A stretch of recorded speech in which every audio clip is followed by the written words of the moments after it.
Yan po ang tampok sa episode 34 dito sa programang Pagurulayan Tapo. Maray na hapon po sa inyo kabos. Magandang hapon sa inyong lahat. Ako po ulit ito, Kagawad Lito de Rosario ng lungsod ng Naga dito po sa probinsya ng Camarines Sur. Hello po pala sa mga nanonood sa aking YouTube channel at batiin ko na rin po ang mga nakikinig sa ating program through 89.5 Radyo Natin Naga sa panguna po ni Station Manager Fe Mariscal at sa mga nakatune in sa 105.5 Bicol Idol FM Naga sa panguna po ni Station Manager Idol Bong Villacruz. Kumusta po kayo? October 9, araw ng Sabado. Sana ay nasa mabuti po kayong kalagayan. Pabugso-bugso po ang ulan nitong nakaraang linggo dito sa ating lugar. Tandaan po natin, bawal magkasakit ngayon. Kaya dapat lagi tayo may dalang payong, take vitamins and healthy foods. Kung pwede po, matulog ng maaga. Bueno po, sa mga mahilig magtanim at sa mga mahilig ng mga pananim, mga plantito, plantita, para sa inyo po ang episode na ito. Mula nang ipatupad ang community quarantine dito sa ating bayan, limitado po ang bawat galaw ng bawat isa sa atin.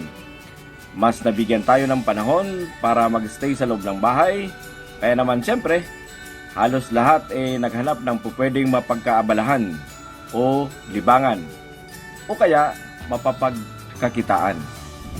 Kasabay nito, nagsultuputan po ang mga pananim sa bawat bakuran. Meron nga kahit sa mga bintana o di kaya sa mga likod bahay. Kulang-kulang po ng isang oras o halos less than 1 hour po ang biyahe mula sa Naga City. Mararating po ang barangay Villa Florida sa bayan ng Ocampo, Camarines Sur. Relaxing ang view ng nature. Dito po matatagpuan ang Plosa Strawberry Farm. Pero hindi lang po strawberries ang pwedeng makita dito. Meron din mga pananim, mga dahlia, mga ferns, roses, iba't ibang klase na siguradong kabisado ng mga mahilig sa pananim. 20 pesos lang po ang entrance fee.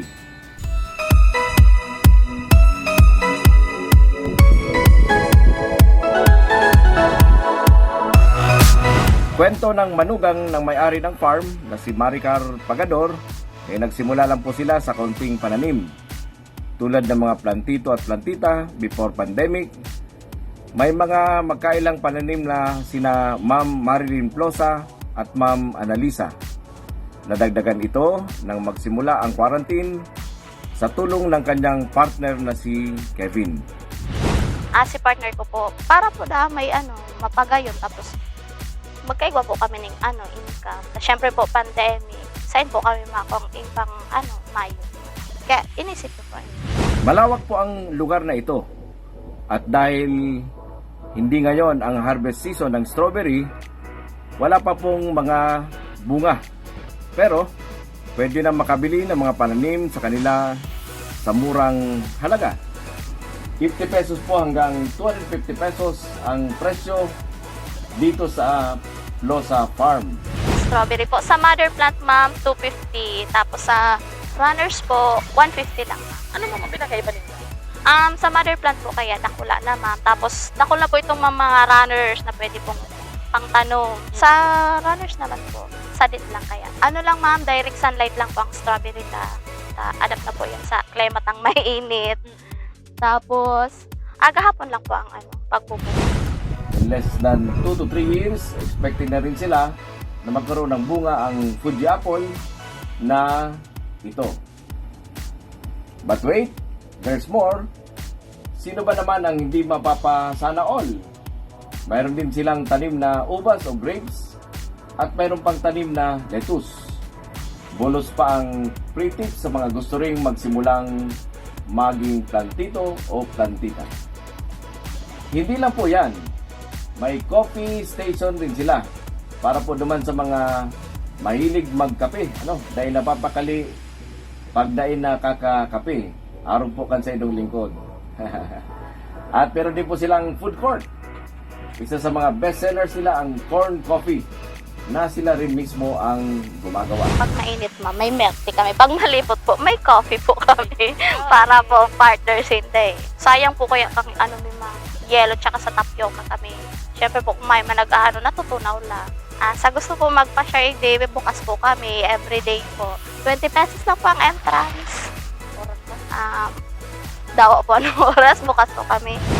At para masulit ang road trip, few steps away sa farm, tila kumakaway ang mga tindahan ito. Pwede na ring daanan, sari-saring gulay, prutas at root crops ang pwedeng mabili sa murang halaga. Maliban po dito sa Plosa Farm, marami pang tampok na pasalan dito sa bayan ng Ocampo.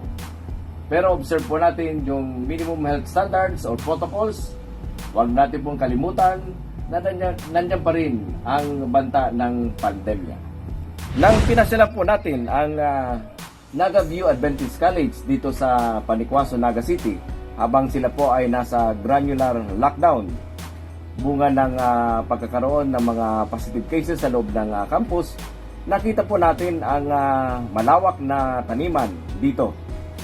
May estudyante at may guro na nagsusupervise. Ito po yung nasa labas ng campus na nag-supervise para magtanim ng iba't ibang pananim.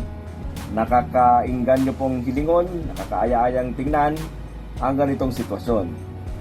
Doon po sa may mga luxury of space sa kanilang mga lugar, i-maximize po natin ang gamit ng ating lupa para po makatulong tayo sa ating mga kababayan. Magtanim po tayo ng mga fruit-bearing trees, mga root crops, asin iba pa, para eventually maibenta natin sa mga kababayan po natin. Para po dyan sa mga nasa loob ng Naga View Adventist College, get well soon po. Malalampasan po natin ang problemang ito. Diyos mabalos po sa samuyang mga partners sa programang Pag-Urulayan Tapo. Engineer Boy Aman of Enjoy Realty and Development Corporation. Experience and expertise from www.enjoyrealty.com. Dids Cafe San Felipe. Awesome and affordable place to eat. Located at Parkview Executive Building in front of Montessori Campus, San Felipe, Naga City. Bicol Mail. Accurate, reliable, and balanced reporting. Visit Bicol Mail on Facebook or www.bicolmail.net. And LYRR Corporation.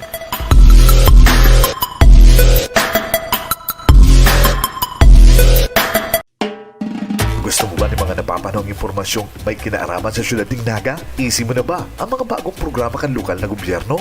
Hanap mo ba ang mga istoryang mahatod sa imo ng inspirasyon? Sit back and relax. Huli tatampok ang mga yan sa programang Pag-Urulayan Tapo.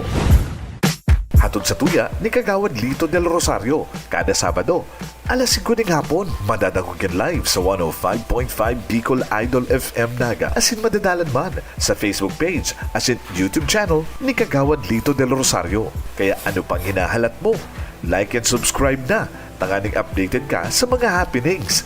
Igdi sa tuyang syudad, Pag-Urulayan Tapo with Kagawad Lito del Rosario. Sabado, alas 5 ng hapon. Pero mga tugang, pasalamatan ko rin po pala ang mga nanood sa ating previous episode kung saan na-feature po natin ang ilang cafe o mga coffee shops dito sa Naga City at mga karatig bayan, kagaya po ng Magaraw. Mahigit na pong 30,000 views ang episode 33 ng programa pong Pag-Urulayan Tapo. Maraming salamat po sa patuloy na pagtangkilik. So magkita uli po tayo sa next episode. Ito po ang iyong lingkod, Kagawad Lito del Rosario ng Naga City, Camarines Sur. Keep safe, mabuhay po tayong lahat.